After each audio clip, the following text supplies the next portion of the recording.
탐정 손수호 변호사 어서 오세요. 네, 안녕하세요. 오늘 축구 이야기 시작하면 굉장히 길 것 같은데 일단 본방송 끝나고 유튜브 댓글쇼까지 더 이어갈 수 있다는 거 미리 말씀드리면서 축구 얘기 가져오셨다고요? 예, 그렇습니다. 우리나라에서 가장 관심을 많이 끌고 또 인기 있는 게 바로 남자 축구 국가대표팀 아니겠습니까? 그렇죠. 오늘도 그래서 탐정에서도 축구 얘기를 하겠는데요. 사실 이 얘기 본격적으로 하기 전에 네. 아니 저 사람이 도대체 왜 축구 얘기하냐 이런 부분도 먼저 말씀을 드려야 될 것 같습니다. 제가 TV에서 정식으로 축구 해설도 했고 또 이번에 잉글랜드 링가드 선수 한국에 또 진출하는데 또 함께 일을 했고 또 K리그 구단 변호사이기도 하고 네. 축구 일을 하고 있습니다. 네네. 먼저 말씀을 드리고요. 축구 일 안 하셔도 탐정에서 다루셔도 돼요. 오해하실까봐 네, 예. 말씀을 드렸고 네. 퀴즈를 하나 내고 좀 시작하겠습니다. 네. 김현정 PD에게 우리나라의 축구 국가대표 감독이 몇 명이 있습니까? 축구 국가대표 감독 몇 명인지 저는 네. 안 세봤는데 잘 모르겠는데요. 뭐 해볼 필요도 없죠. 몇 명 안 될 것 같다. 그런데 사실은 우리나라에 5천만 명의 감독이 있다. 다 감독이다. 전 국민이 다 한마디씩 하는 감독이다. 네. 맞네요, 진짜. 뭐 물론 농담 섞어서 하는 얘기입니다만 이번에 아시안컵 끝나고도 역시 전 국민이 다 감독이다라는 이야기를 할 수 있겠는데요. 예. 축구협회가 클린스만 감독 이제 경질하는 쪽으로 가는 것 같습니다. 경질 쪽으로 가닥이 잡혔다 이렇게 보면 되는 겁니까? 그렇죠. 아시안컵에서 4강까지 갔지만 경기력이 안 좋았어요. 그리고 구성이 좋았거든요. 손흥민, 김민재, 황희찬, 황인범, 이강인 등 해외파도 굉장히 많았고요. 네. 하지만 감독이 무슨 축구를 하려는 건지 잘 모르겠다 이런 평가가 있었습니다. 여기에 더해서 태도도 이상하다는 이야기도 있었죠. 하지만 클린스만은 자진 사퇴를 거부했습니다. 그렇죠. 이제는 남은 건 유임이냐 해임이냐 두 가지만 남은 거예요. 그렇습니다. 화요일 임원회의 후에 협회가 경질의 무게를 두고 있다는 얘기가 나왔는데요. 그리고 어제 전력강화위원회가 열렸어요. 네. 이제 회의 후에 황보관 기술본부장이 이렇게 말했습니다. 클린스만 감독이 더 이상 국가대표팀 감독으로 리더십을 발휘하기 힘들다고 판단했다. 교체가 필요하다는 의견을 협회에 보고하겠다.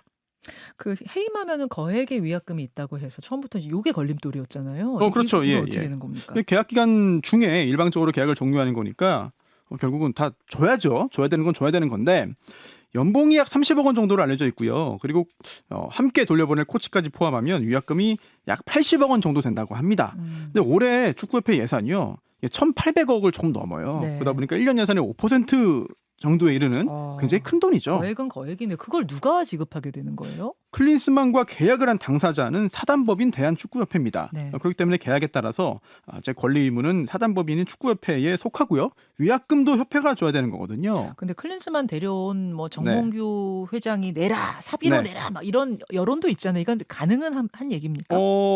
그렇게 부담을 해준다면 그야 뭐 불가능한 건 아닙니다만 강요하거나 강제할 수는 없는 일이죠. 현재로서는. 그렇죠.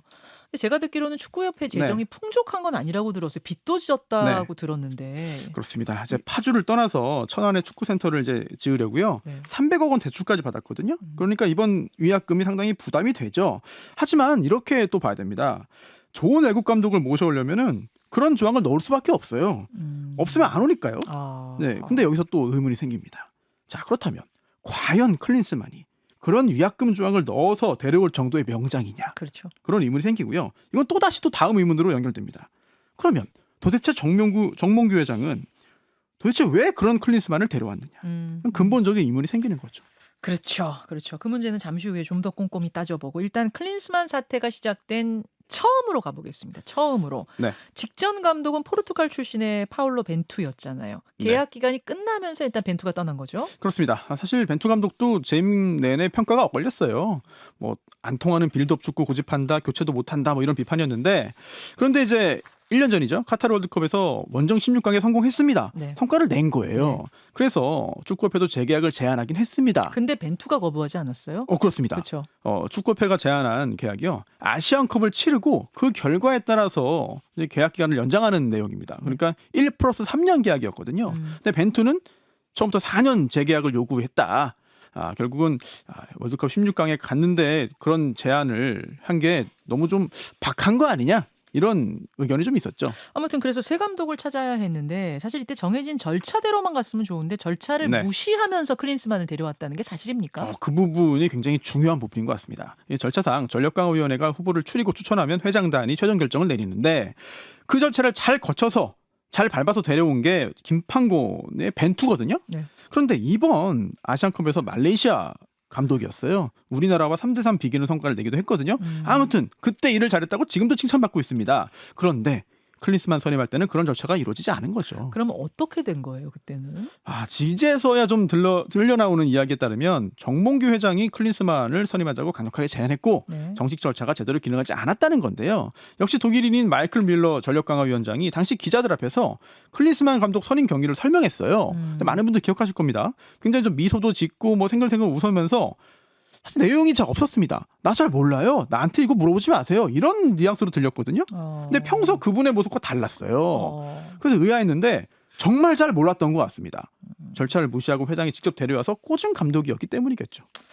그렇죠. 그러니까 이런 절차를 지키지 않았다는 것도 문제지만 클린스만 감독의 전적들이 감독으로서의 전적들 평가가 워낙 좋지 않았다는 게 더 문제 아니에요? 좋지 않은 정도를 넘어서 감독 커리어가 사실상 이미 다 끝난 상황이었다고 보는 게 맞습니다. 제대로 된 감독 자리로 돌아가기 힘들 걸로 보였고요. 그냥 열심히 재미있게 즐겁게 세계를 돌면서 즐기는 축구 셀럽으로 보였어요. 좋은 성적 거둔 적은 그럼 없었어요? 독일 국가대표팀 감독이었거든요. 그래서 2006년 월드컵에서 3등을 했습니다. 예. 잘한 거죠. 예, 그리고 미국 대표팀 맡아가지고 2013 이제 골드컵에서 우승하고요. 또 그 다음에 브라질 월드컵에서도 16강에 갔어요. 네.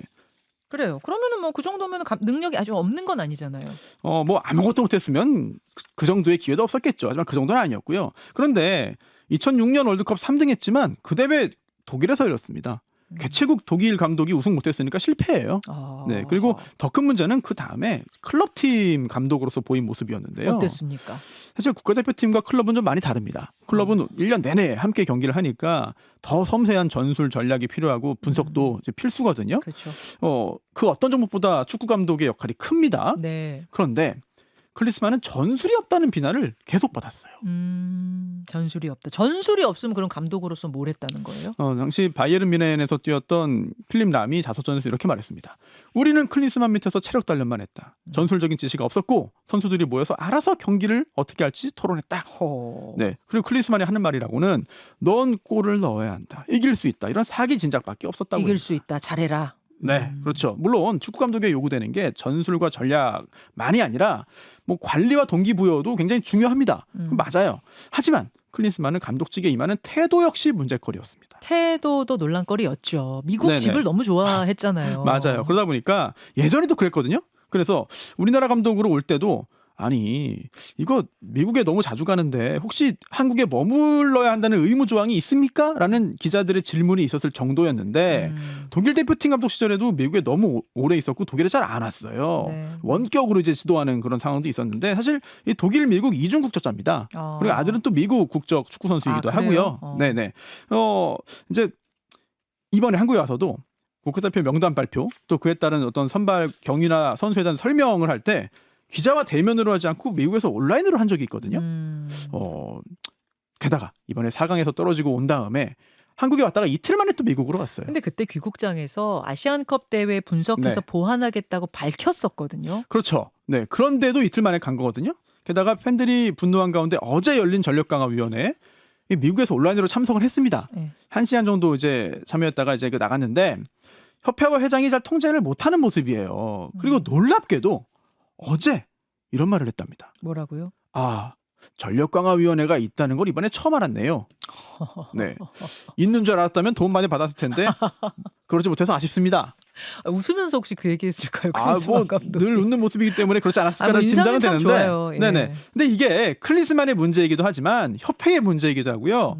어제 클린스만을 성토했던 전력강화위원들의 잘못이기도 합니다. 야, 이거 듣다 보니까 황당하네요. 황당해요. 그렇죠. 예, 감독 경력이 한동안 끊겼다가 어렵게 또 이제 그 독일 분데스리가 헤르타 베르린 감독으로 돌아왔는데 그때는요 또 다른 기행을 했어요. 어떻게요? 선수 구성 다 끝났는데 구단과 상의도 없이 이제 SNS에 라이브 방송을 하면서 사퇴 선언을 하고 떠나버렸습니다. SNS에서 사퇴 선언을 했어요? 라이브 방송으로 했는데 이런 감독을 누가 또 부르냐라고 했는데 아이고 한국으로 온 거죠. 자, 이게 된 겁니다, 여러분. 이런 과정을 거쳐서 사실상 감독으로서 생명이 끝난 사람을 우리가 데려왔다는 겁니다. 네. 그럼 정몽규 회장은 왜 데리고 왔느냐? 왜? 네네네. 이거 본인이 오늘 뭔가를 밝히지 않겠느냐라는 기대도 합니다만 본격적으로 이제 전면에 나서지 않는 걸 볼 때 큰 기대를 할 수 없어 보이거든요. 근데 이런 부분은 좀 있습니다. 우리나라가요 세계적인 명장을 데려올 돈은 없어요. 그래서 이번 아시안컵 얼마나 줘야지 데려오는데요? 세계적인 물론 명장. 아주 고액 연봉입니다만 이제 사우디아라비아를 이번에 그 지도한 네. 만치니 감독은 연봉이 거의 300억입니다. 연봉 300억? 예. 이 사람이 제일 많이 받는 사람이죠. 이번 아시안컵에서는 1등이었고 2등이 이제 클린스만이었죠. 그런데 이제 클린스만 그리고 또 클린스만이 그 전에 한참 전입니다만 국가대표팀 만나서 성적을 낸 적은 있으니까 그걸 기대했을 수도 있고요. 또는 누구나 잘 아는 스타잖아요. 그러다 보니까 야 내가 이렇게 유명한 사람 데려왔다. 내가 한국 축구 위에 큰일 한 거다라고 보여주고 싶은 생각이 있었을 수도 있죠. 근데 몇 년째 아무 데서도 부르지 않는 감독이었는데 왜 그런 생각을 했는지. 사실 지금 클린스만을 겪었으니까 비난 일색이지만 초반에는 환영하는 목소리도 있었어요. 유명하니까 일단 그랬는데 사실 지금 이 상황은 클린스만의 잘못이라고 보기는 어렵습니다. 그럼요. 클린스만은 원래 그랬습니다. 원래 그런 사람이다. 클린스만은 계속 그랬습니다. 그렇기 때문에 클린스만은 이렇게 하리라는 거를 다 예측할 수 있었고 예측했습니다. 이런 사람인지 알면서 부른 사람이 잘못이면은 정몽규 회장 책임이 가장 큰가요? 그렇게 볼 수밖에 없죠. 왜냐? 다 아는 내용이 그대로 실현된 거거든요. 그러면 당시에 이런 일을 예상하고 데려오지 않았어야 합니다. 심지어 일개 축구팬인 저도 1년 전에 댓글쇼에서 이거 최근 수십 년간 내린 협회 결정 중에 최악이다. 선임 자체가 납득 안 된다라는 말 할 정도였는데 다른 축구 전문가들은 뭐 오죽했겠습니까? 그러네요. 그런데 데려왔기 때문에 만약에 모르고 데려왔다면 또는 알고 데려왔다고 하더라도 이거 다 심각한 일이에요. 그러다 보니까 여러 괴담들이 돌고 있는 거죠. 자, 이렇게 된 건데 이런 상황에서 요르단전 전날 선수들 사이에 물리적 충돌이 있었다는 또 충격적인 이야기까지 들리니까 팬들이 더 경악한 거 아닙니까? 그렇습니다. 그 얘기하면은 그건 1시간 정도 얘기를 해야 되는 것이고 또 전대회 전전대회 등등 여러 대회에서 또 이야기들이 나오기도 했기 때문에 참 답답한데 근데 이제 그 과정에서 누가 어떤 말을 했느냐 이 부분을 정확히 따지고 들어가다 보면은 아직 시간이 더 필요해요. 정확하게 다 드러난 게 아니기 때문에 지금 상황에서 누가 잘했다 누가 잘못했다 이렇게 말을 하기는 좀 어려워 보이고요. 다만 이 건 관련해서도 협회의 잘못을 지적할 수밖에 없습니다. 자, 왜냐하면 어떤 조직이든 내부 갈등은 생깁니다. 그리고 갈등이 다툼으로 이어지는 경우도 있고요.